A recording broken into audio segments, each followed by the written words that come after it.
శివాయ ఆరక్షరములతో ఆరంభమాయనే ఉయ్యాల. ఓం నమ శివాయ ఆరక్షరములతో ఆరంభమాయనే ఉయ్యాల. రక్షకుడు చిన్మయుడు తొట్టి లోపల తాను ఊగుచూనున్నాడు ఉయ్యాల. రక్షకుడు చిన్మయుడు తొట్టి లోపల తాను ఊగుచూనున్నాడు ఉయ్యాల. ఊగుచూనున్నాడు ఉయ్యాల. ఓం నమ శివాయ ఆరక్షరములతో ఆరంభమాయనే ఉయ్యాల.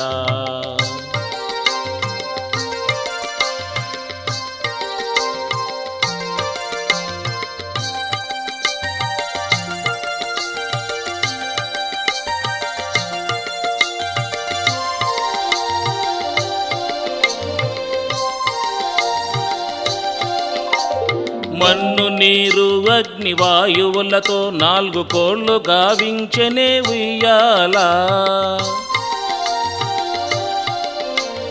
మన్ను నీరు అగ్ని వాయువులతో 4 కోళ్ళు గావించెనే ఉయ్యాల.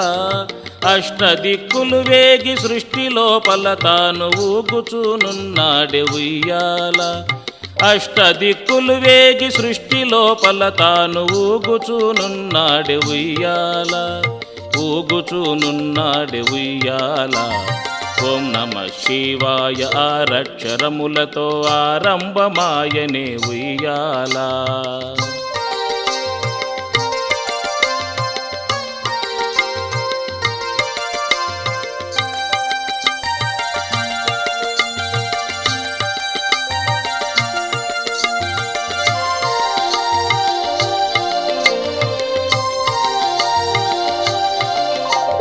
నులక 25 పంచభూతంబుల మాయతో అల్లెనే ఉయ్యాల. నులక 25 పంచభూతంబుల మాయతో అల్లెనే ఉయ్యాల. తెలుపు ఎరుపు నలుపు పసిడి వన్నెల పట్టు పరుపుగా వించెనే ఉయ్యాల. పరుపుగా వించెనే ఉయ్యాల. ఓం నమ శివాయ ఆరక్షరములతో ఆరంభమాయనే ఉయ్యాల.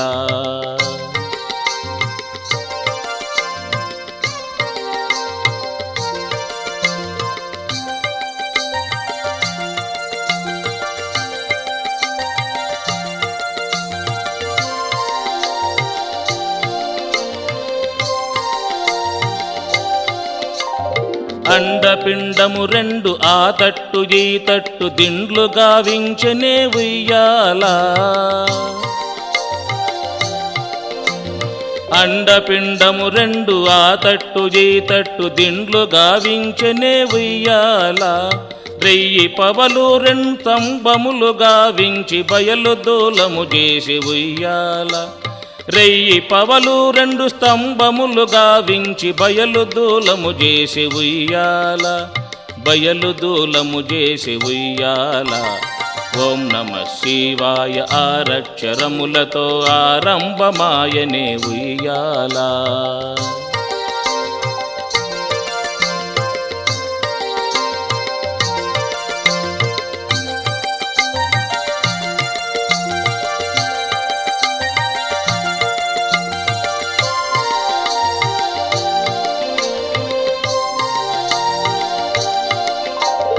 ఉచ్ఛ్వాస నిశ్వాసములు 2 త్రాళ్ళుగా తొట్టి నిలదీసెనే ఉయ్యాల. ఉచ్ఛ్వాస నిశ్వాసములు 2 త్రాళ్ళుగా తొట్టి నిలదీసెనే ఉయ్యాల. పంచకన్యలు గూడి పంచవేదము చదివి తొట్టిబట్టు పెనే ఉయ్యాల. తొట్టిబట్టు పెనే ఉయ్యాల. ఓం నమ శివాయ ఆరక్షరములతో ఆరంభమాయనే ఉయ్యాల.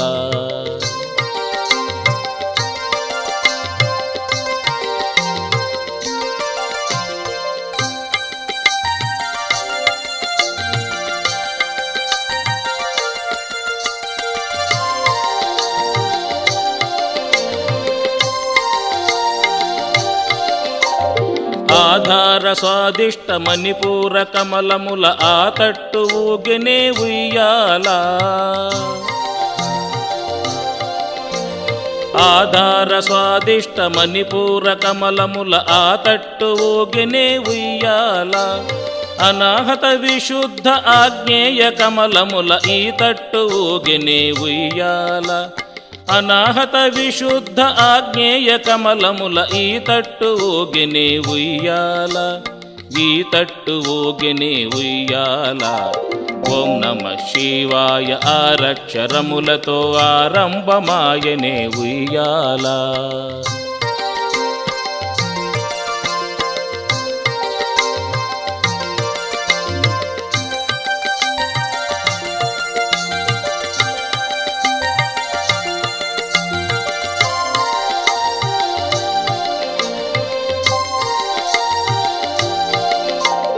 ఆ తట్టు ఈ తట్టు ఇరు తట్టు తానాయిలో తట్టు ఊగెనే ఉయ్యాల ఆ తట్టు ఈ తట్టు ఇరు తట్టు తానాయిలో తట్టు ఊగెనే ఉయ్యాల నాద బిందు రెండు కలసి మెలసి వేగ సత్తు చిత్తాయనే ఉయ్యాల నాద బిందు రెండు కలసి మెలసి వేగ సత్తు చిత్తాయనే ఉయ్యాల సత్తు చిత్తాయనే ఉయ్యాల ఓం నమః శివాయ ఆరక్షరములతో ఆరంభమాయనే ఉయ్యాల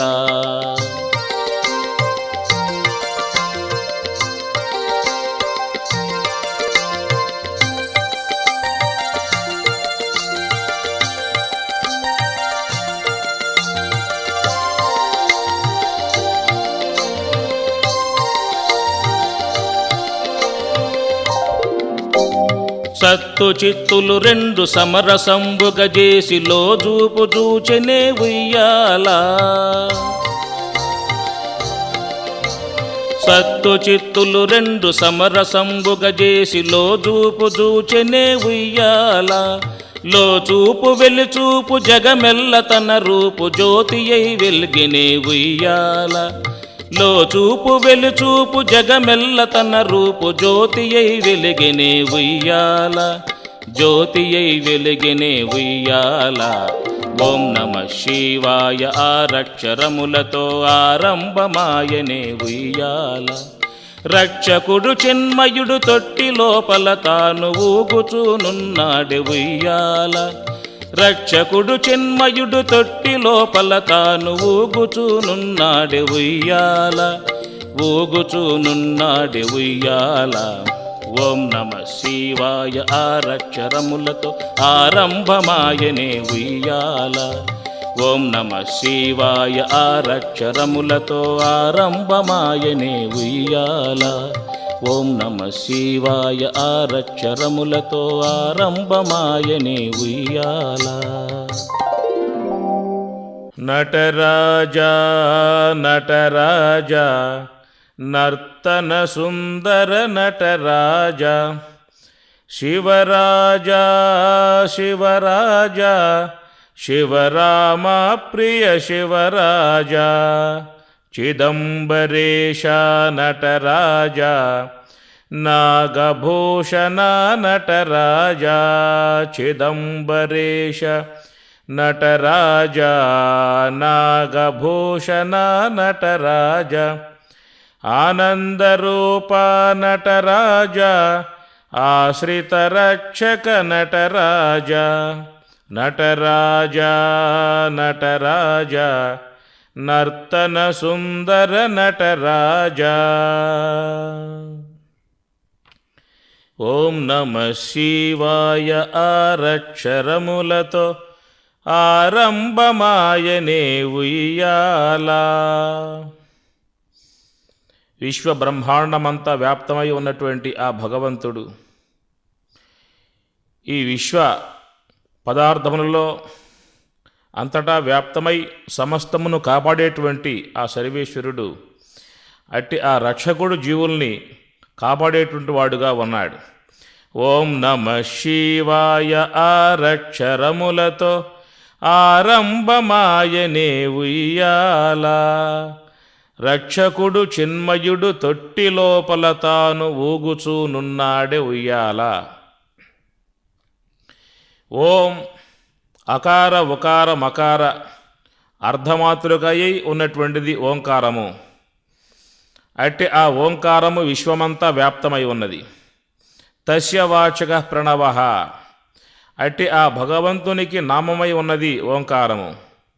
భగవంతుని ప్రసన్నత చేసుకోవాలని చెప్పినట్లయితే ఓంకారాన్ని జోడించి ఆ భగవన్నామాన్ని ఉచ్చరించాల్సి ఉంటుంది. ఓం నమ శివాయ, నమః శివాయ, శివాయ శివుని కొరకు నమః నమస్కారము. శివ అనగా మంగళకర, మంగళకరుడు. సమస్త జీవుల్ని మంగళకరముగా చేసేటువంటి వాడే శివుడు. ఎవరు యందు శివతత్వం లేదో వారి శరీరము శవమవుతుంది. శివంకర, శివత్వమును పొందింపజేసేటువంటి వాడే ఆ పరమశివుడు. సమస్త జీవులు వారి వారి జీవనములు అనేటువంటివి ఉన్నవి అంటే ఆ జీవనములు కలగజేసేటువంటి అతడు ఆ పరమశివుడే. ఆయన సమస్త జీవులకు రక్షకుడై ఉన్నాడు. రక్షకుడు చిన్మయుడు తొట్టి లోపల తాను ఊగుచూనున్నాడే ఉయ్యాల. రక్షకుడు చిన్మయుడు తొట్టి లోపల తాను, తొట్టి అనగా ఈ విశ్వబ్రహ్మాండములు. అట్టి ఆ విశ్వబ్రహ్మాండములలో ప్రకాశమానుడై ఉన్నటువంటి ఆ దివితత్వము భగవతత్వము, దాన్నే మహాత్ములు బ్రహ్మము అంటారు. బృంహతి వర్ధయతి బ్రహ్మ బృహూర్ధౌ, సమస్తమును వృద్ధి పొందింపజేసేటువంటి తత్వానిని బ్రహ్మము అని అన్నారు. ఆయన స్వప్రకాశకుడై ఈ విశ్వమంతా ఆయన ఆ ప్రకాశము గలవాడై ఉన్నాడు. నతత్ర సూర్యో భాతి నచంద్రతారకం నేమా విద్యుతో భాంతి కుతోయమస్తి. నతత్ర సూర్యో భాతి, సూర్యుని ఉన్న ప్రకాశము కానీ, చంద్రుని ఉన్న ప్రకాశము కానీ, అగ్నిలో ఉన్న ప్రకాశము కానీ అంతయు కూడా ఆ భగవంతుని నుంచి ఏర్పడుతుంది. ఆ భగవంతుని యొక్క ఆశ్రయం చేతనే సూర్యుడు ప్రకాశిస్తూ ఉన్నాడు, చంద్రుడు ప్రకాశిస్తూ ఉన్నాడు, అగ్ని ప్రకాశిస్తూ ఉన్నాడు. ఈ విధముగా సమస్త విశ్వమును ప్రకాశింపజేసేటువంటి యొక్క ఆ తత్వము చిన్మయ స్వరూపుడు, సమస్త జీవుల్ని కాపాడేటువంటి వాడు. కాబట్టి ఆ భగవంతుణ్ణి రక్షకుడు అన్నారు. గతి భర్త ప్రభు సాక్షి నివాస శరణం సుహృతు. గతి భర్త ప్రభు సాక్షి, సమస్త జీవులకు తానే గతి, తానే భర్త. ఈ విధముగా సమస్త జీవులను పరిరక్షణ చేసేటువంటి ఆ భగవంతుడు రక్షకుడై ఉన్నాడు. కనుక ఆ రక్షకుని యొక్క ఆశ్రయంలో జీవులు తమ తమ జీవితమును గడుపుకుంటూ ఉన్నారు. ప్రతి ఒక్క వ్యక్తి యొక్క శరీరములో ఉన్నటువంటి యొక్క ఆ శ్వాసకు ఆధారం భగవంతుడే. రోజుకు 21,600 సార్లు సంచరించేటువంటి యొక్క ఆ శ్వాసకు ఆధారముగా ఆ భగవంతుడు ఉన్నాడు. కనుక భగవద్ ఆశ్రయంలో ఉన్నటువంటి యొక్క ఆ శ్వాస ఉండటం కారణముగా జీవులు జీవిస్తూ ఉన్నారు. కాబట్టి తల్లి గర్భములో ఉండగా ఆ భగవంతుడు కాపాడాడు. విశ్వగర్భములో ఉన్నటువంటి జీవులను కూడా ఆ భగవంతుడే కాపాడుతూ ఉన్నాడు. కనుక భగవంతుని యొక్క ఆశ్రయం లేకుండా ఏ జీవి కూడా జీవించే అవకాశం లేదు. మన శరీరములో ఉన్నటువంటి అవయవ సముదాయం అంతయు కూడా వాటి వాటి వ్యవహార యోగ్యం కలిగి ఉన్నవి అని చెప్పినట్లయితే అట్టి ఆ వ్యవహార యోగ్యత్వమునకు ఆశ్రయమై ఉన్నటువంటి వాడు ఆ భగవంతుడు. అందుచేత సమస్త జీవులకు రక్షణ స్వరూపుడై ఆ భగవంతుడు ఉన్నాడు. రక్షకుడు చిన్మయుడు తొట్టి లోపల తాను ఊగుచూనున్నాడే ఉయ్యాల. మత్తః పరతరం నాన్యతో కించిదస్తి ధనంజయ. మయి సర్వమిదం ప్రోతం సూత్రే మణిగణాయవా. ఏ విధముగా అనగా ఆ దారం యొక్క ఆధారము కలిగి ఆ మణులు ప్రకాశిస్తూ ఉన్నాయి, నిలబడి ఉన్నాయి. ఎట్లయితే ఆ మణుల యొక్క లోపల భాగములో దారం ఆధారముగా చేసుకుని ఆ మణిహారం ఉన్నదో అదే ప్రకారముగా ఈ విశ్వంలో ఉన్నటువంటి జీవులన్నీ కూడా ఆ భగవంతుని యొక్క ఆశ్రయంలో ఉండి తమ తమ జీవితములను కొనసాగించుకుంటూ ఉన్నాయి. అందుచేత ఆ భగవంతుణ్ణి ఇక్కడ ఈ మహాత్ముడు రక్షకుడు అనే పాటతో పిలుస్తూ ఉన్నారు. రక్షకుడు చిన్మయుడు తొట్టి లోపల తాను ఊగుచూనున్నాడే ఉయ్యాల.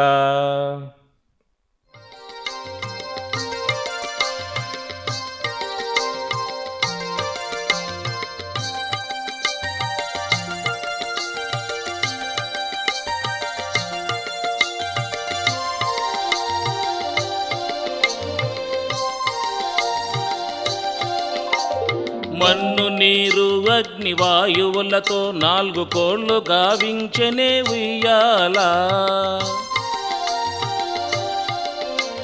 మన్ను నీరు అగ్ని వాయువులతో 4 కోళ్ళు గావించెనే ఉయ్యాల. అష్టదిక్కులు వేగి సృష్టి లోపల తాను ఊగుచూనున్నాడే ఉయ్యాల. అష్టదిక్కులు వేగి సృష్టి లోపల తాను ఊగుచూనున్నాడే ఉయ్యాల.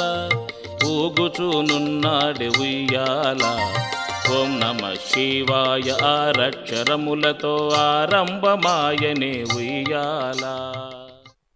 మన్ను నీరు అగ్ని వాయువులతో 4 కోళ్ళు గావించెనే ఉయ్యాల. అయితే అట్టి ఆ యొక్క ఉయ్యాల తొట్టి అనేది మన్ను నీరు అగ్ని వాయువులతో 4 కోళ్లతో అమర్చబడి ఉన్నది కనుక ఈ విశ్వమంతయు కూడా ఈ పంచభూతాత్మికము. పంచభూతములు లేకపోతే విశ్వమే లేదు. దీన్ని ప్రపంచము అన్నారు. పంచ అంటే 5: ఆకాశము, వాయువు, అగ్ని, జలము, పృథివీ. ఈ పంచభూతాలతో మిళితమై ఉన్నటువంటిది ప్రపంచము. అట్లనే మన శరీరము కూడా ఈ పంచభూతాత్మికమే. పాంచభౌతికమైన భవనంబు దేహంబు. ఈ శరీరము పంచభూతాత్మిక భవనము అన్నారు. కనుక ఈ భవనములో, ఈ దేహములో భగవంతుడు నివాసమై ఉన్నాడు. కనుక ఈ శరీరానికి శవత్వం రాకుండా కాపాడేటువంటి వాడు ఆ సర్వేశ్వరుడు, ఆ భగవంతుడు. కనుక ఆ భగవత్ నివాసమై ఉన్నటువంటి యొక్క ఈ శరీరం ఎట్లా ఉంది అంటే మన్ను నీరు అగ్ని వాయువులతో 4 కోళ్ళు గావించెనే ఉయ్యాల. కనుక మన శరీరములో పంచభూతాల తప్ప మరొకటి లేదు. ఆ పంచభూతాత్మిక దేహానికి ఆధారముగా భగవంతుడు ఉన్నాడు. శరీరము పంచభూతాత్మికము అనగా పాదాల నుంచి ఊరువుల దాకా ఉన్నటువంటి భాగాన్ని పృథివీ భాగం అంటారు. ఊరువుల నుంచి నాభి వరకు జలభాగము, నాభి నుండి వక్షస్థలము దాకా అగ్ని భాగము, వక్షస్థలము నుంచి కంఠము దాకా వాయుభాగము, కంఠము నుంచి పైభాగమంతయు ఆకాశము అంటారు.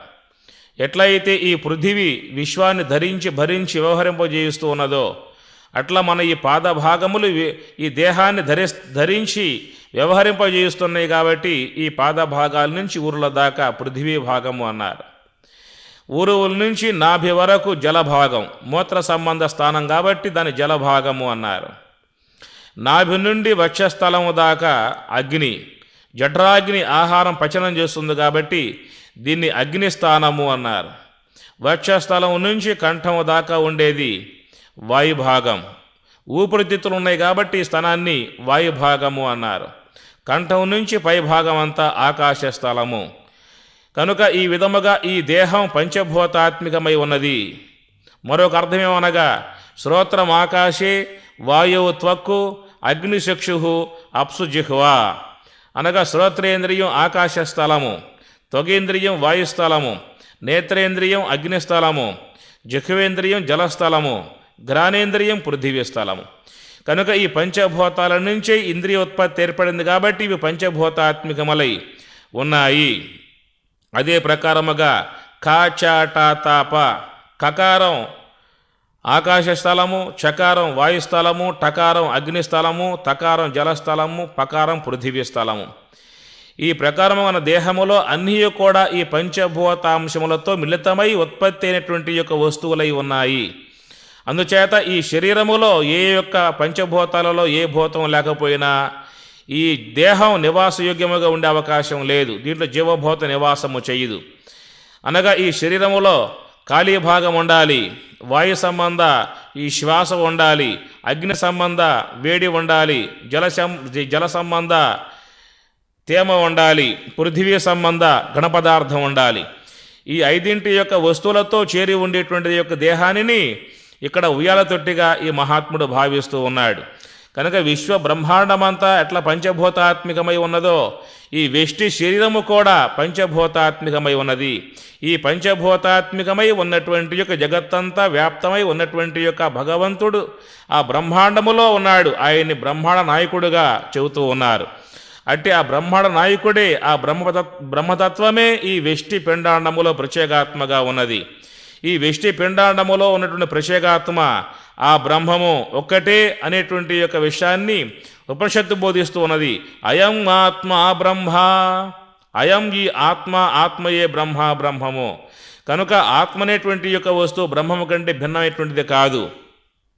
అందుచేత అటు ఆ బ్రహ్మతత్వమే అటు సమిష్టి బ్రహ్మాండములో ఈ వెష్టి పిండాండములో ఆయన చక్కగా ఊగుతూ ఉన్నాడు. ఆనంద స్వరూపుడై, రక్షకుడై, చిన్మయ స్వరూపుడై ఈ దేహములో ఆయన ఊగుతూ ఉన్నాడు.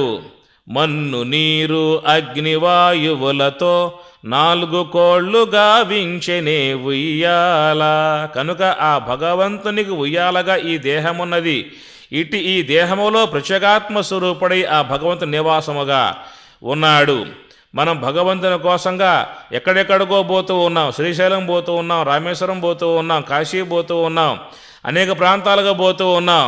కానీ మహాత్ములు బోధిస్తూ ఉన్నారు అట్టి ఆ భగవంతుడు విశ్వ బ్రహ్మాండాలకు ఆధారమై, అధిష్టానమై, స్వప్రకాశమై, చేతనాత్మికమై, ఆనందాత్మికమై, నామరూపరహితమై, సర్వాధారమై ఉన్నటువంటి యొక్క ఆ భగవంతుడు అంతటా వ్యాప్తమై ఉన్న ఆ భగవంతుడు నీయందే నీ దేహములోనే ఉన్నాడు అనేటువంటి విషయం గమనించగలిగి మన లోపలకు మనం పోగలిగితే ఆ భగవంతుణ్ణి ఇక్కడే ఈ దేహంలోనే దర్శించవచ్చు. కనుక ఈ దేహం ఆయనకు ఉయ్యాలగా భగవద్ ఆలయముగా ఉన్నది. దేహో దేవాలయ ప్రోక్త జీవో దేవ సనాతన త్యజేదజ్ఞన నిర్మాల్యం సోహం భావేన పూజయేత్. దేహో దేవాలయ ప్రోక్త, ఈ దేహమే దేవాలయము. ఈ దేవాలయములో ఉన్నటువంటి యొక్క ఆ దేవదేవుడే ప్రత్యేగాత్మగా దీని నివాసమై ఉన్నాడు.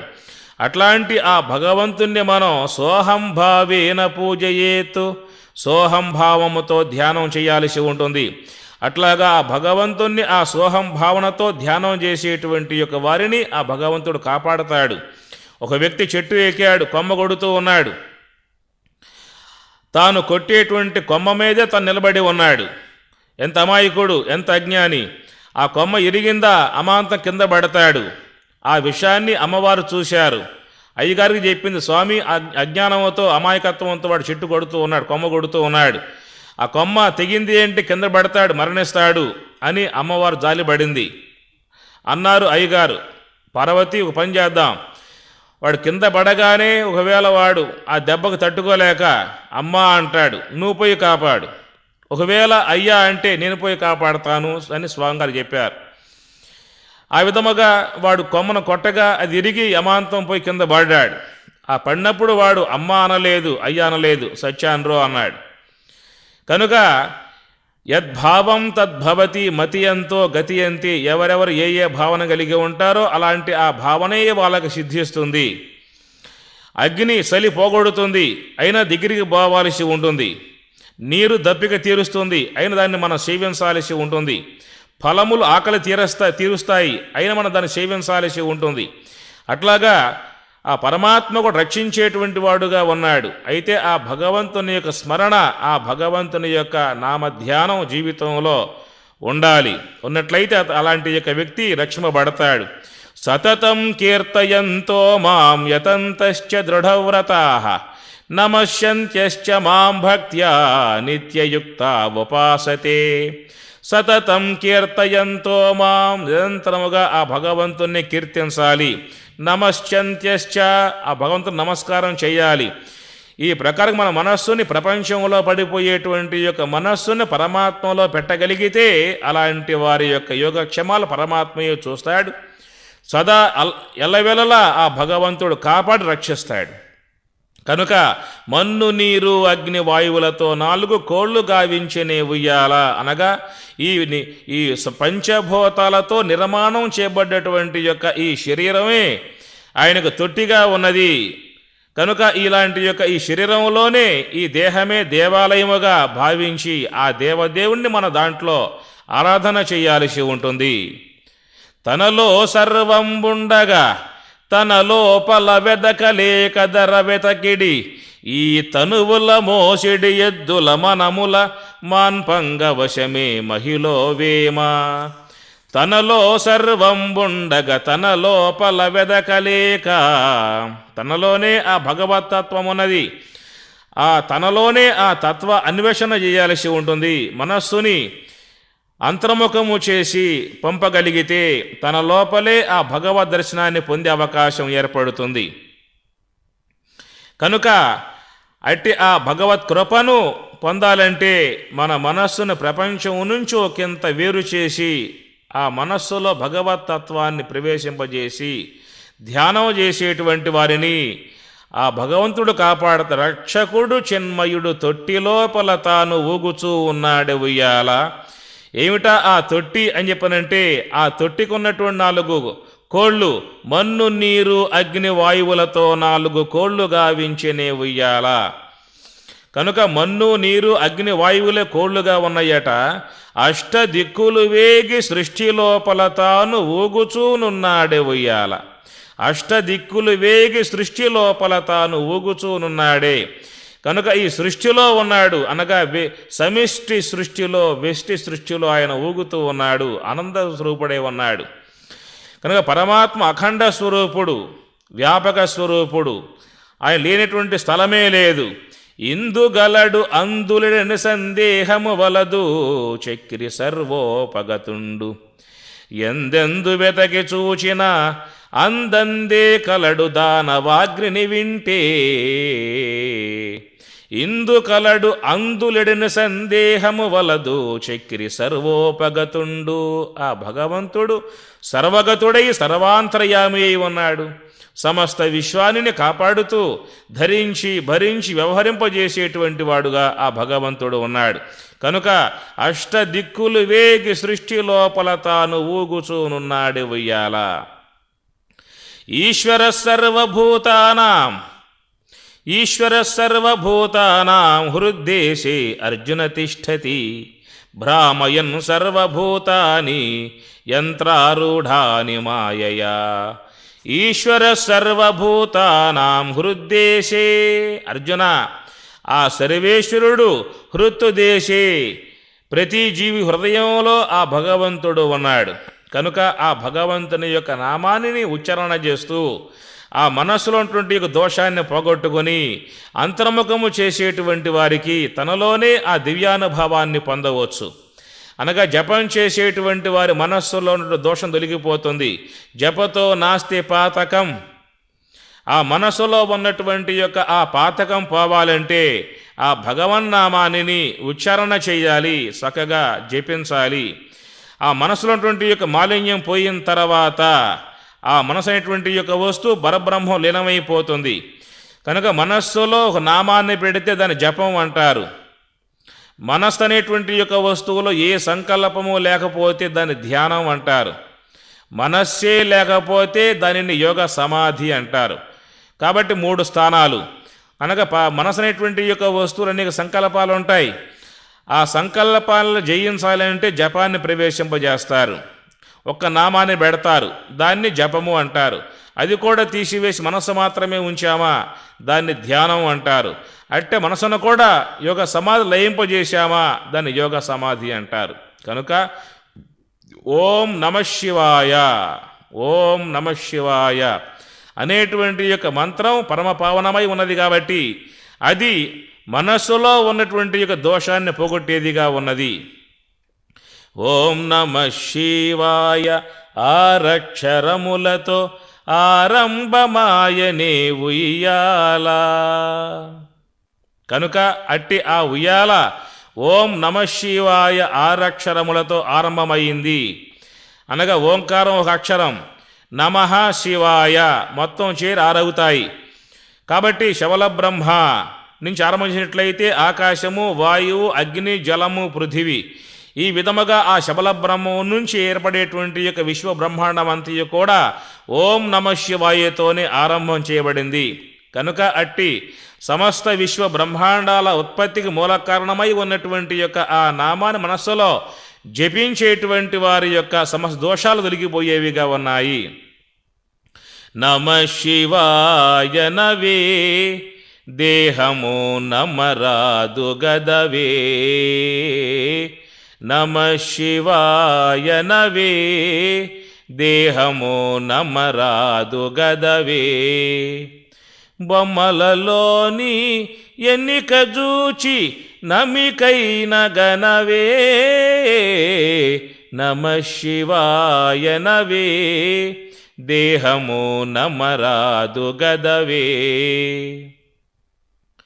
శివ పంచాక్షరీ మంత్రములోన శివుడున్నాడనవే, శివ పంచాక్షరీ మంత్రములోన శివుడున్నాడనవే, శివజీవైక్య సంధానము తెలిసితే, శివజీవైక్య సంధానము తెలిసితే, శివ శివ శివ శివ శివాయ నవే, నమ శివాయ నవే దేహము నమరాదు గదవే,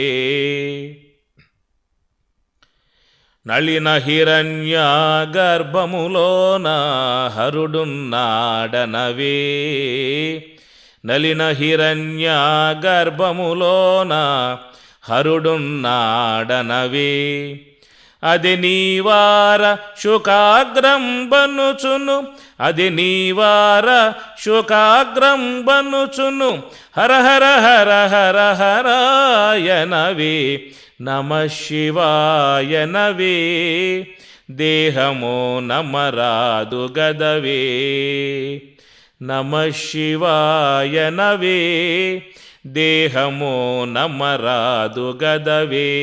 ఈ దేహం ఎంతకాలం ఉంటుందో చెప్పే అవకాశం లేదు. బుడగ గాలి ఉన్నంత వరకు బుడగ అంటాం, ఆ గాలి కాస్త పోయిందా దాన్ని నీరే అంటాం. అట్లనే ఈ శరీరంలో గాలి ఉన్నంత వరకు బ్రతుకు అంటాం, ఆ గాలి కాస్త ఆ శ్వాస కాస్త ఊడిపోయిందా అంటే దీన్ని శవము అంటాం. కనుక ఆ యొక్క ఆ ఊపిరి ఉన్నంత వరకే లోకంలో జీవించే అవకాశం ఉంటుంది.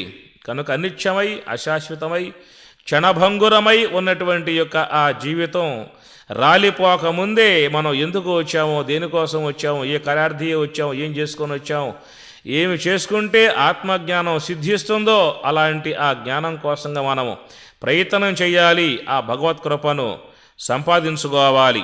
కనుక అట్టి ఆ భగవంతుడు అష్ట దిక్కులు వేగి సృష్టి లోపల తాను ఊగుచూనున్నాడు ఉయ్యాల.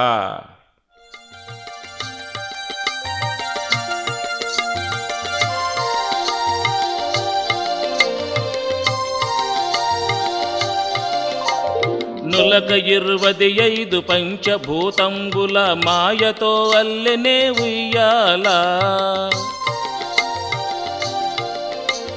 నులక 25 పంచభూతంబుల మాయతో అల్లెనే ఉయ్యాల, తెలుపు ఎరుపు నలుపు పసిడి వన్నెల పట్టు పరుపుగా వించెనే ఉయ్యాల, పరుపుగా వించెనే ఉయ్యాల.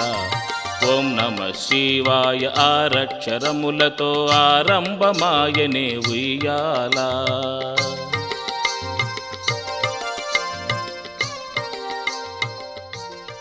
నులక 25 పంచభూతంబుల మాయతో అల్లెనే ఉయ్యాల, తెలుపు ఎరుపు నలుపు పసిడి వన్నెల పట్టు పరుపుగా వించెనే ఉయ్యాల.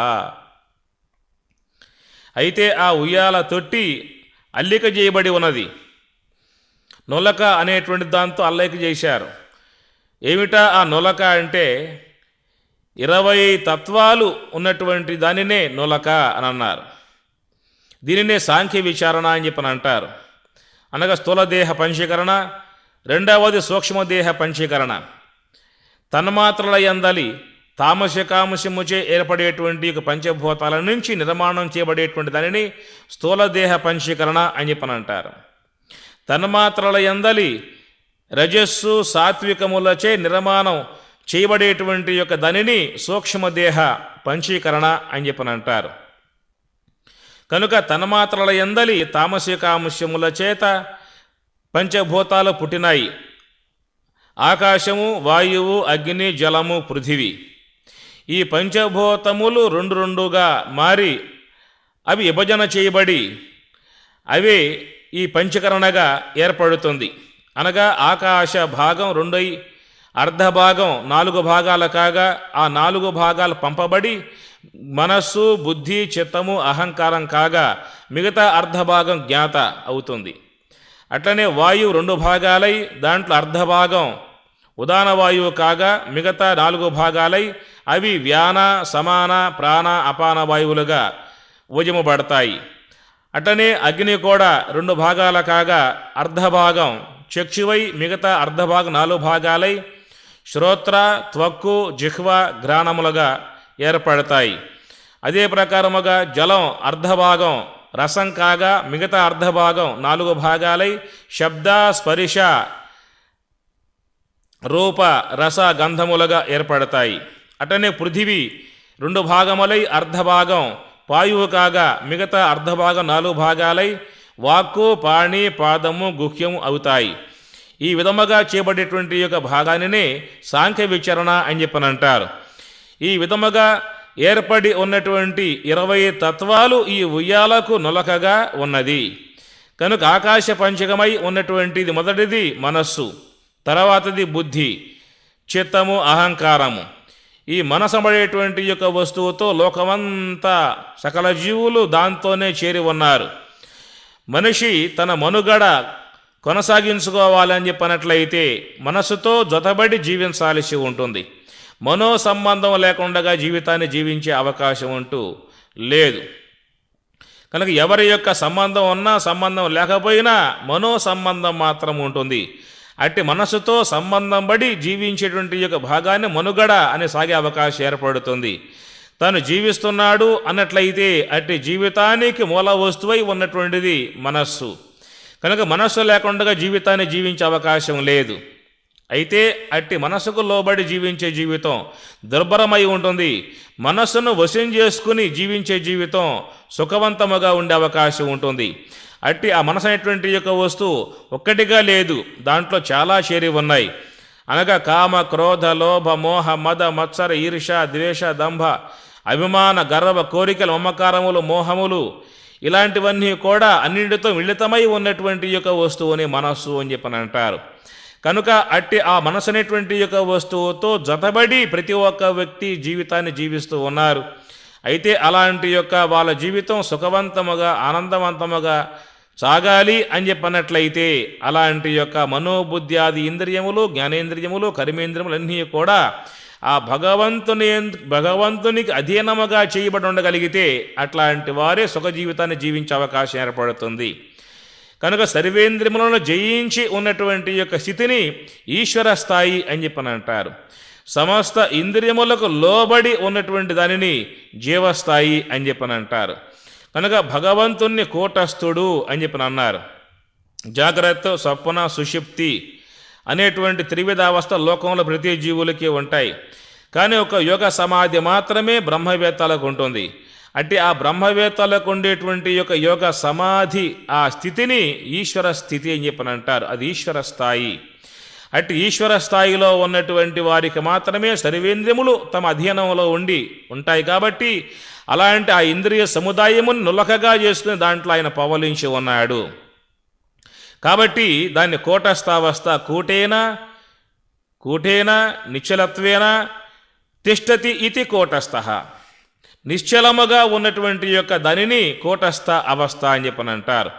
జ్ఞాన విజ్ఞాన తృప్తాత్మ కూటస్థ విజిత ఇంద్రియ. జ్ఞాన విజ్ఞాన తృప్తాత్మ, జ్ఞానము ఉండాలి, విజ్ఞానం ఉండాలి. జ్ఞానము అనగా గురువు ద్వారా తత్వశాస్త్రాధ్యయనం చేసినప్పుడు వారికి జ్ఞానం కలుగుతుంది. దానిని పరోక్ష జ్ఞానము అంటారు. నేననగా ఏది, నేను కానిది ఏది, భగవంతుడంటే ఏమిటి, ప్రకృతి అంటే ఏమిటి, ఏది ప్రవృత్తి మార్గం, ఏది నివృత్తి మార్గం, ఏది బంధం, ఏది మోక్షం, ఏది చేయదగు, ఇది చేయకూడదు, ఏ మార్గంలో పోతే బంధం వస్తుంది, ఏ మార్గంలో పోతే మోక్షం వస్తుంది అనేటువంటి యొక్క విషయముగా చక్కగా అర్థవంతముగా అవగాహన పొందాలంటే గురువు ద్వారా ఆ తత్వశాస్త్రాన్ని అధ్యయనం చేయాల్సి ఉంటుంది. కనుక అట్లా గురువు ద్వారా అధ్యయనం చేసి పొందినటువంటి యొక్క జ్ఞానాన్ని పరోక్ష జ్ఞానం అంటారు. ఆ తర్వాత గురువు ద్వారా ఉపదేశమును పొంది ఆ ఉపదేశానుగుణ్యముగా మార్గంలో పయనించి ఆ ధ్యానంలో ప్రవేశించి అన్నమయ, ప్రాణమయ, మనోమయ, విజ్ఞానమయ, ఆనందమయ పంచకోశాలు దాటి పంచకోశాలకు అతీతమై ఉన్నటువంటి ఆ భగవతత్వ అనుభవాన్ని పొందగలిగి ఉంటే దానిని యోగ సమాధి స్థితి అని చెప్పని అంటారు. అట్టి ఆ యోగ సమాధి స్థితి యందు ఉన్నటువంటి యొక్క దానిని ఈశ్వర స్థితి. అట్టి ఈశ్వర స్థితిలో ఉన్నటువంటి వారికి ఈ సర్వేంద్రియములో కూడా అణిగి వృత్తులు రహితమై నిశ్చలముగా పడి ఉంటాయన్నమాట. అలాంటి దాని యందు ఆ నొలక యందు పవలించి ఉన్నటువంటి దానిని యోగ సమాధి యోగ నిద్ర అని చెప్పని అంటారు. కనుక అది ఈశ్వర స్థాయి అని చెప్పని అంటారు. పుటద్వయ వినిర్ముక్త వాయురు యత్ర విలీయతే తత్ర సంస్థం మనః కృత్వా తం ధ్యాయేత్ పార్థ ఈశ్వరం. హే పార్థ, తం ఈశ్వరం, అది ఈశ్వర స్థితి అంటుంది ఉత్తర గీత. పుటద్వయ వినిర్ముక్త వాయురు యత్ర విలీయతే, ఏ యొక్క శ్వాస లోన పుట్టి బయటికి వస్తూ ఉన్నదో ఈ వచ్చేటువంటి యొక్క ఈ శ్వాస తిరిగి మరల లోపలికి పోయి లయమవుతూ ఉన్నది. ఆ శ్వాస లయమయ్యేటువంటి యొక్క ఆ స్థలం దాని సుషుమ్నా ద్వారము అంటారు. అదే తురియ స్థలము, అది మహాత్ములకు మాత్రమే గోచరింపబడుతుంది. తత్ర సంస్థం మనః కృత్వా వాయు యత్ర విలీయతే, ఎక్కడైతే ఆ శ్వాస లోనిగిపోయి లయమవుతున్నదో ఆ లయమయ్యేటువంటి యొక్క స్థలాన్ని యోగ సమాధి ద్వారా గుర్తించగలిగితే, ఆ స్థలములో తాను ఉండగలిగితే దానిని పార్థ ఈశ్వరం, అది ఈశ్వర స్థలము. కనుక అలాంటి ఆ స్థలములో ఉండాలని చెప్పినట్లయితే చక్కగా ధ్యానమును ఆచరించి ఈ స్థూల దేహము, సూక్ష్మదేహము, కారణదేహమును దాటి మహాకరణంలో ప్రవేశించి యోగ సమాధిని పొందగలిగితే వారు మాత్రమే ఈశ్వర దర్శనాన్ని పొందే అవకాశం కలుగుతుంది. ఈ జీవత్వాన్ని అంతమొందించుకుని ఈశ్వర స్థాయిలో ప్రవేశిస్తారు. అటు ఈశ్వర స్థాయిలో ఉన్నటువంటి వారికి మాత్రమే సర్వేంద్రియములు తమ తమ వృత్తులు మానుకుని నిశ్చల భావనగా ఉంటాయి. అట్టి ఆ నిశ్చల భావత్వంతో ఉన్నటువంటి యొక్క ఆ ఈశ్వర స్థితియే ఆయన ఆ నొలక మీద పవలించి ఉన్నటువంటి స్థాయి అవుతుంది. కనుక నొలక 25 పంచభూతంబుల మాయతో అల్లెనే ఉయ్యాల. అట్టి ఆ సాంఖ్యతత్వము ఏ మాయతో అల్లబడి ఉన్నదో ఆ మాయతో అల్లబడి ఉన్నటువంటి ఆ పంచభూతాల నుంచి విభజన చేయబడి ఉన్నటువంటివి. అట్టి ఆ నొలకయే ఆయనకు ఉయ్యాలలో ఉన్నటువంటి యొక్క భాగము. తెలుపు ఎరుపు నలుపు పసిడి వన్నెల పట్టు పరుపుగా వించెనే ఉయ్యాల. అయితే ఆ నొలక మీద పట్టు పరుపు పరిచారు. ఏమిటా ఆ పరుపు అని చెప్పనగా తెలుపు ఎరుపు నలుపు పసిడి వన్నెల. తెలుపు ఎరుపు నలుపు, తెలుపు అనగా సాత్వికము, ఎరుపు అనగా రజోగుణము, నలుపు అనగా తమోగుణము. ఇవే త్రిగుణములు అని చెప్పనంటారు. లోకంలో ప్రతి జీవి కూడా గుణములకు బద్ధులై ఉన్నారు. గుణములకు అతీతమై ఉన్నటువంటి యొక్క స్థితి బ్రాహ్మీ స్థితి. తన్నిష్టస్య మోక్షోపదేశాత్, తత్ నిష్టస్య, తత్ అనగా ఆ బ్రహ్మము, ఆ బ్రహ్మమునందు నిష్ట కలిగి ఉన్నటువంటి వారికే మోక్షముగా చెప్పబడుతుంది. కనుక మిగతా అందరూ కూడా బద్ధులయ్యే ఉన్నారు. త్రిగుణముల నుంచి విడబడి ఆ బ్రహ్మమునందు చేరి ఉండగలిగితే దానిని మోక్షము అని, అట్టి ఆ యొక్క స్థాయికి పోకుండా ఉన్నంత వరకు జీవులు గుణములతో మిళితమై ఉంటారు కాబట్టి దానిని బంధము అని చెప్పి అన్నారు. ప్రతి జీవి లోకంలో బద్ధుడై గుణముల చేత పరిభ్రమపడుతూ ఉన్నాడు. గుణములు ఏ ప్రకారముగా తీసుకుపోతూ ఉంటే ఆ విధముగానే పోతూ ఉన్నాడు. జాగ్రత్త అవస్థ సాత్వికము, స్వప్నావస్థ రజోగుణము, సుషిప్తి అవస్థ తమోగుణము. ఈ మూడింటికి విలక్షణమై ఉన్నటువంటి దానిని యోగ సమాధి 4వ స్థితి అని చెప్పని అంటారు. నిషేధే కృతే నేతి నేతీతి వాక్యైః అవస్థాత్రయాతీతం అద్వైతం ఏకం సమాధిస్థితానాం అవస్థాత్రయాతీతం నిషేధే కృతే నేతి నేతీతి వాక్యైః నాయితి నాయితి నాయితి. అనగా ఏ అనాత్మతో మిళితమై ఉన్నామో అట్టి అనాత్మ నుంచి విడబడాలి. విడబడగలిగితే అనాత్మంతా రాలిపోగా, అనగా యోగ సమాధిలో ధ్యానములో అనాత్మంతా కూడా రాలిపోగా చివరికి ఉన్నటువంటి యోగ సమాధి స్థితి అది అవస్థాత్రయ అతీతం అద్వైతం ఏకం పరం బ్రహ్మ నిత్యం. అది ఈ 3 అవస్థలకు అతీతమై ఉన్నటువంటిది. కనుక ఈ 3 గుణములచే జీవులు బద్ధులై ఉన్నారు. ఉంటే జాగ్రత్త అవస్థలో ఉంటాం, లేదా స్వప్నావస్థలో ఉంటాం, లేదా సుషుప్తి అవస్థలో ఉంటాం. ఈ 3 అవస్థలు వీడితే మనకు మరొక అవస్థ అంటూ లేదేక. ఒకవేళ ఉంటే మూర్ఛావస్థలో ఉండాలి, ఒకవేళ ఉంటే మరణావస్థ కన్నా పోవాలి తప్ప వాటిని మించి యోగ సమాధికి పోయే అవకాశం లేదు. అట్టి యోగ సమాధి స్థితికి పోవాలని చెప్పినట్లయితే ఈ 3 గుణముల నుంచి విడబడగలిగి ఉండాలి. కనుక దానినే త్రిగుణ సామ్యావస్థ అని అంటారు. కనుక త్రిగుణ విషమత్వంలో ఉన్నాం. త్రిగుణములు వాటి యొక్క ప్రకోపాలతో ప్రవర్తిస్తూ ఉన్నాయి. అనగా సాత్వికం యొక్క ప్రభావం బాగా ఉన్నదా, అట్టి ఆ సాత్వికం రజస్సుని తమస్సుని అణిసివేసి తన వ్యవహారం చేసుకుంటుంది. ఒకవేళ రజోగుణం యొక్క ప్రాబల్యం బాగా ఉన్నట్లయితే ఆ రజోగుణం సాత్వికమును తామసికాన్ని తొక్కిపెట్టి తన వ్యవహారం చేస్తుంది.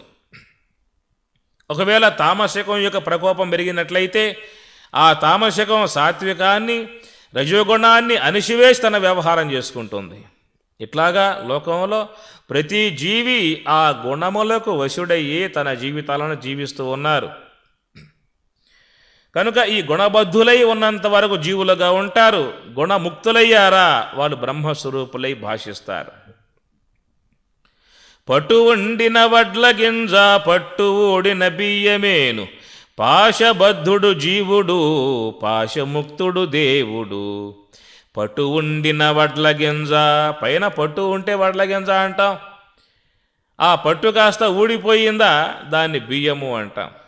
అట్లాగా ఈ 3 గుణముల యొక్క పట్టు ఉన్నంత వరకు జీవులుగా ఉంటారు. ఆ 3 గుణముల యొక్క పట్టు ఊడిపోయిందా అంటే వారికి బ్రహ్మ పట్టు లభిస్తుంది. బ్రహ్మస్వరూపముతో వాళ్ళు కలిసి బ్రహ్మస్వరూపులై భాషిస్తారు. తెలుపు ఎరుపు నలుపు పసిడి వన్నెల పట్టు పరుపు గావించెనే ఉయ్యాల. కనుక ఆ సర్వేశ్వరుడు శయనించి ఉన్నటువంటి యొక్క ఉయ్యాల ఎట్లా ఉందని చెప్పనంటే దానిని త్రిగుణ సామ్యావస్థ అని అన్నారు. అక్కడ ఈ 3 గుణముల యొక్క వ్యవహారం ఉండదు. ఆ 3 గుణములు సమసిపోయి ఉంటాయి. ఈ 3 గుణములు పోగా ఉన్నటువంటి దానిని శుద్ధ సాత్విక బ్రహ్మాకార వృత్తి. 4వదగు యోగ సమాధి శుద్ధ సాత్విక బ్రహ్మాకార వృత్తి. కనుక ఈ గుణములతో ఉన్నంత వరకు లోకంలో జీవులకు ఈ విషయాకార వృత్తి, అహంకార వృత్తి, మోహ వృత్తి, ద్వేష వృత్తి ఇలాంటి వృత్తులు ఉంటాయే తప్ప బ్రహ్మాకార వృత్తి మాత్రం వచ్చే అవకాశం లేదు. కనుక అహంకారం, మమకారం ఇవన్నీ ఆకారాలు పోగలిగితే, విషయాకారాలు పోగలిగితే వారికి బ్రహ్మాకారం సిద్ధించే అవకాశం జీవితంలో లభిస్తుంది. అట్టి ఆ త్రిగుణ సామ్యావస్థను పొంది ఉన్నటువంటి యొక్క మహనీయులు సాక్షాత్తు పరమేశ్వర స్వరూపులయ్యే ఉంటారు. అందుచేత తెలుపు ఎరుపు నలుపు పసిడి వన్నెల పట్టు పరుపుగా వించెనే ఉయ్యాల. అనగా అట్టి ఆ యోగ సమాధిలో త్రిగుణములు త్రిగుణ సామ్యావస్థ పొంది ఉంటాయి కాబట్టి ఆ గుణములు తన అధ్యయనంలో పెట్టుకుని ఆ స్వామి చక్కగా యోగ సమాధి యందు యోగ నిద్రతో శయనించి ఉంటాడు.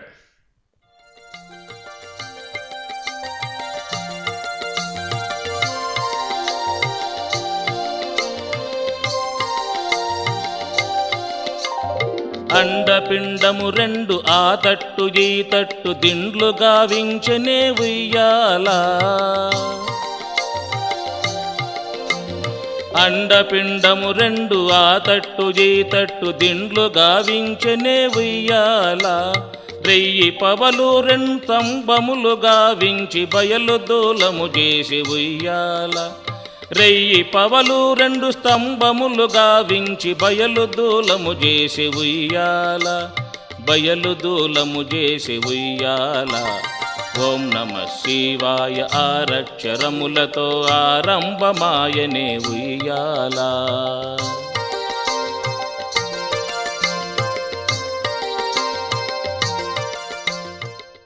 అండపిండము రెండు ఆ తట్టు ఈ తట్టు దిండ్లు గావించెనే ఉయ్యాల. రెయ్యి పవలు రెండు స్తంభములు గావించి బయలు దూలము చేసి ఉయ్యాల.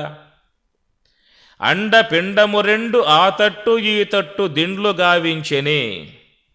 ఆ స్వామి ఆ బ్రహ్మాండ ఉయ్యాలలో శయనించి ఉండగా ఆ స్వామికి ఈ త్రిగుణ సామ్యావస్థయే పట్టు పరుపుగా పరిచి ఉండగా ఆ స్వామికి ఆ పక్క ఈ ప్రక్క రెండు దిండులు అమర్చారు. ఏమిటా ఆ దిండులు అని చెప్పనంటే అండపిండము రెండు ఆ తట్టు ఈ తట్టు.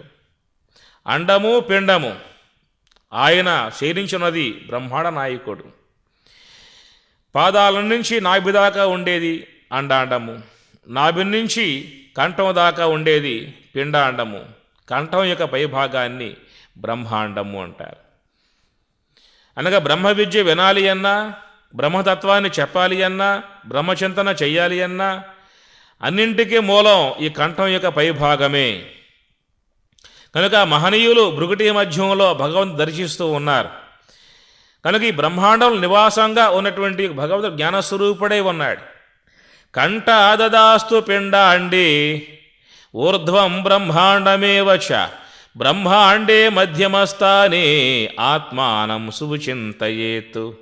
కంఠ దదాస్తు పిండాండే ఊర్ధ్వం బ్రహ్మాండమేవచ. కంఠం యొక్క దిగువ భాగమంతా పిండాండము, కంఠం యొక్క పైభాగాన్ని బ్రహ్మాండము అంటారు. బ్రహ్మాండే మధ్యమస్థానే.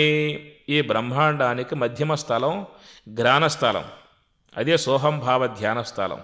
మహాత్ములు ఆ శ్వాస వెంబటే ఉండి భగవంతుణ్ణి సేవిస్తారు.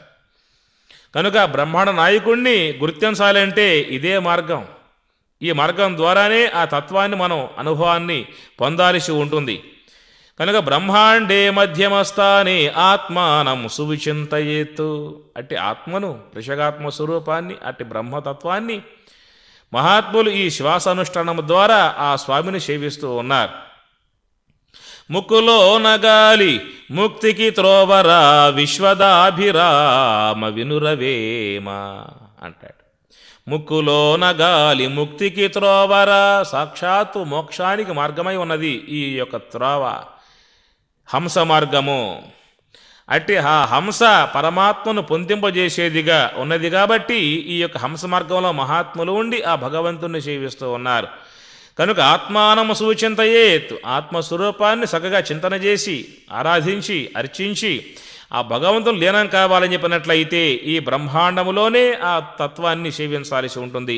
భగవంతుని ఆరాధించి ఆ అనుభవాన్ని, బ్రహ్మైక అనుభవాన్ని పొందాల్సి ఉంటుంది. కనుక అండపిండము రెండు ఆ తట్టు ఈ తట్టు దిండ్లు గావించెనే ఉయ్యాల. రెయ్యి పవలు రెండు స్తంభములు గావించి బయలు దూలము చేసి ఉయ్యాల. రెయ్యి పవలు రెండు స్తంభములు గావించి.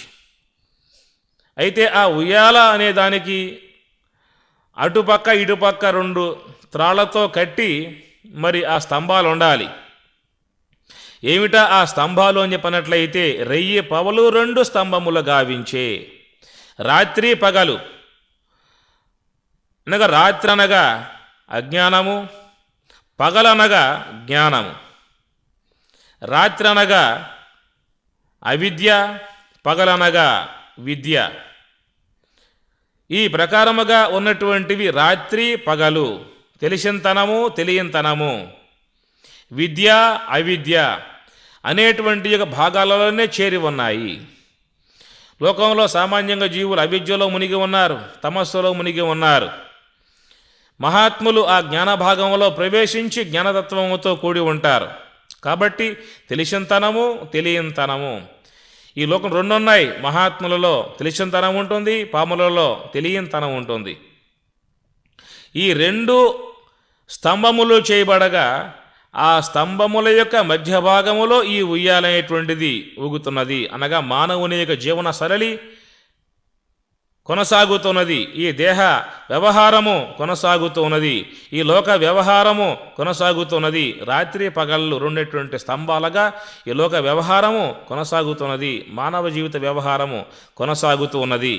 అవిద్యోపాధికో జీవ మాయోపాధిక ఈశ్వర. కనుక అవిద్య మాయలు రెండు ఉన్నాయి. ఆ రెండింటి యొక్క మధ్య స్థలమే పరమాత్మ యొక్క సుషుమ్నా మార్గము అని చెప్పని అంటారు. రెయ్యి పవలు రెండు స్తంభములు గావించి బయలు దూలము చేసి ఉయ్యాల. కనుక ఈ రెండు స్తంభములై ఉండగా పైన ఉన్నటువంటి అడ్డదూలం అది ఖాళీ భాగము అన్నారు. దాన్నే బట్టబయలును మహాత్ములు వాడతారు. దాన్ని చిదంబర రహస్యము అని చెప్పని అంటారు. అట్టి ఆ ఖాళీ భాగమునందే కట్టబడి ఉన్నది ఈ శ్వాస, త్రాళ్లతో కట్టబడి ఉన్నది. ఆ త్రాళ్లకు ఈ దేహమైనటువంటి యొక్క ఉయ్యాల నిలబెట్టబడి ఉన్నది. అందుచేత రెయ్యి పవలు రెండు స్తంభములు గావించి బయలు దూలము చేసి ఉయ్యాల. ఏమిటా బయలు అని చెప్పనగా దానినే చిదంబరము అంటారు.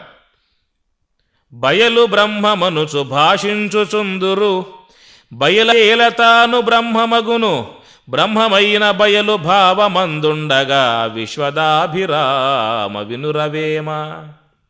బయలు బ్రహ్మమనుసు భాషించుచుందురు. బయలంటే మనం చూసే ఈ ఖాళీ బయలు కాదు, మన శరీరములో ఉన్నటువంటి ఆ సుషుమ్న బయలు అది కనుగొనాలి. ఒక ఖాళీ భాగంలో చిదుగు పేరుకొని ఉన్నది, ముళ్ళ కంప అంతా పెరిగిపోయి ఉన్నది. ఒక వ్యక్తికి ఆర్డర్ ఇచ్చాం, అయ్యా మొత్తం ఇక్కడ కంప కొట్టేసి ఖాళీ చెయ్యి అని చెప్పేసి అని.